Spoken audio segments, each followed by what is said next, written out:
Bismillahirrahmanirrahim. Assalamu alaikum students. How are you? This is new syllabus primary mathematics book 5A. Chapter number 3 algebra है, page number 49 पर आ जाइए. Maths journal है. Video को and तक ज़रूर देखिएगा. आज हम कुछ अलजेब्रा से रिलेटेड सीखने वाले हैं. आपकी अलजेब्रा स्टार्ट हो चुकी है और अब आपको इसकी नो हाउ दी जा रही है. तो वीडियो अच्छी लगे तो लाइक कमेंट शेयर कीजिएगा और चैनल सब्सक्राइब नहीं किया तो अभी फ़ौरन कर लो. ठीक है. अब यहाँ पे करना क्या है, क्वेश्चन में कुछ स्टेटमेंट्स दी हुई हैं और उसके साथ साथ उसकी अलजेब्रिक एक्सप्रेशन भी दी हुई है. बताना ये है कि जो एक्सप्रेशन दी हुई है स्टेटमेंट उसी के हिसाब से है या नहीं है.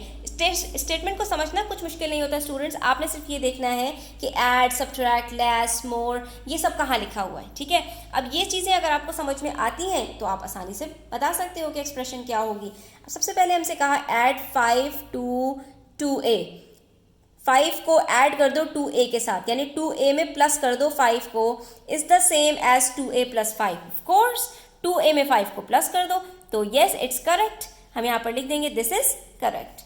इसी तरह से पार्ट बी में आ जाइए. यहाँ पर हमसे कह रहे हैं, स्टेटमेंट है 7b लेस देन 8, यानी 8 में से 7b को लेस कर दो, माइनस कर दो. लेस का मतलब क्या होता है, कम कर दो. कम करना किसको कहते हैं, माइनस करने को कहते हैं. तो हमने क्या कहा, 8 में से 7b को लेस कर दो.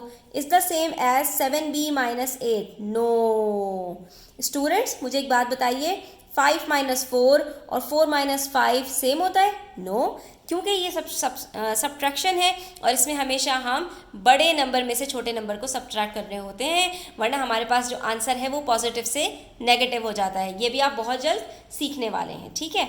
उसके बाद हमसे कह रहे हैं पार्ट सी में c प्लस 8 अपॉन 6. ये हमारे पास एक्सप्रेशन है. अब इसकी स्टेटमेंट देखते हैं कि क्या वही है या नहीं. Is the same as divide करना है. चलो डिवाइड तो है, इसमें डिवाइड का साइन है, लेकिन क्या c प्लस 8 को ही करने को कह रहे हैं या नहीं. Divide the sum of c and 8. c और 8 के सम को डिवाइड कर दो into 6 equal groups. Of course 6 ही हमें डिनोमिनेटर में दिया हुआ है, तो ये बिल्कुल सही है. This statement is correct and is up to the mark and that is just related to what is given. अब है पार्ट डी. इसमें कह रहे हैं 12e minus 3 is the same. 12e minus 3 बिल्कुल जो है वो सेम है किसके, एज मल्टीप्लाई 3 को मल्टीप्लाई करो लेस देन ई में से सब्ट्रैक्ट करके बाय 13. ठीक है बच्चों, जो ये स्टेटमेंट दी है ना, ये कुछ ऐसे बनेगी. मल्टीप्लाई करना है 3 को, किससे मल्टीप्लाई करना है, 12 से. ठीक है. लेस देन ई में से पहले सब्ट्रैक्ट करना है, यानी ई माइनस 3 इंटू 12. मल्टीप्लाई करो 3 को 12 से, ई में से सब्ट्रैक्ट करके. ठीक है. तो इसका मतलब क्या हुआ, ई माइनस 3 मल्टीप्लाई बाय 12, जबकि यहाँ पर हमें क्या दिया हुआ है 12e माइनस 3. तो ये बिल्कुल भी बराबर नहीं है इसके. इसका मतलब है दिस स्टेटमेंट इज इनकरेक्ट. तो हमारे पास ए और सी करेक्ट स्टेटमेंट्स हैं, बी और डी इनकरेक्ट स्टेटमेंट्स हैं. अब आ जाइए पेज नंबर 50 पर. रिव्यू नंबर 3 है. क्वेश्चन नंबर 1 है right N algebraic expression for each of the following. ठीक है. इन सब के लिए आपको एक अलजेब्रिक एक्सप्रेशन लिखनी है. जो स्टेटमेंट्स यहाँ पर गिवन है, आपको ऐड करना है 3p को 5 के साथ, 3p प्लस 5. सब्ट्रैक्ट करना है 2q फ्रॉम 7. याद रखना फ्रॉम के बाद वाला जो नंबर होता है वो पहले आता है सब्ट्रैक्शन में. एडिशन में मैटर नहीं करता, आप 5 प्लस 3p लिखें, 3p प्लस 5 लिखें, दोनों सही है. लेकिन यहाँ पर जो फ्रॉम के बाद वाला नंबर होता है वो पहले आता है और फ्रॉम से पहले वाला नंबर बाद में आता है. तो ये होगा 7 माइनस 2q, और 2q माइनस 7 नहीं होगा. ठीक है. Are less than 9. इसी तरह से जब लेस देन का मतलब आएगा तो उसके अंदर भी जो बाद वाला नंबर है वो पहले होगा और पहले वाला नंबर बाद में. तो ये 9 माइनस आर होगा, आर माइनस 9 नहीं होगा. 10 मोर देन एस. एस में 10 ऐड कर दो तो एस प्लस 10 कहूँ या 10 प्लस एस, दोनों एक ही बात है. Multiply 4 bye 4t. मल्टीप्लाई कर दो 4t को 4 के साथ, तो 4t multiply by 4. Simple.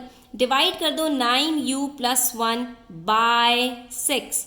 9u plus 1 को डिवाइड कर दीजिए 6 के साथ, तो 6 हमारा डिनोमिनेटर बन जाएगा, ठीक है। इसके अंदर डिवीजन के अंदर जो नंबर पहले होता है उसी को पहले लिखना होता है, जो बाद वाला नंबर होता है उसी से डिवाइड करवाना होता है, ठीक है।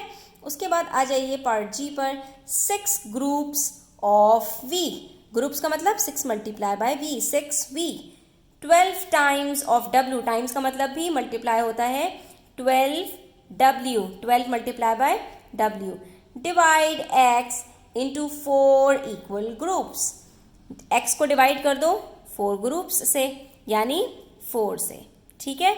इसी तरह से divide 9y plus 2 into 5 equal groups, 9y plus 2 पूरे को आपने 5 से डिवाइड कर देना है। तो यहाँ पर हमारी सारी एक्सप्रेशंस कंप्लीट होती हैं स्टूडेंट्स। क्वेश्चन नंबर 2, 3 और 4 पेज नंबर 51, 52 पर जो सोल्यूशन है उसको देखने के लिए नेक्स्ट वीडियो के ऊपर क्लिक कीजिए और डिस्क्रिप्शन बॉक्स में भी इसका आपको लिंक दिया हुआ है, तो वहाँ पर जाकर देख लीजिएगा। टेक केयर, अल्लाह हाफिज़।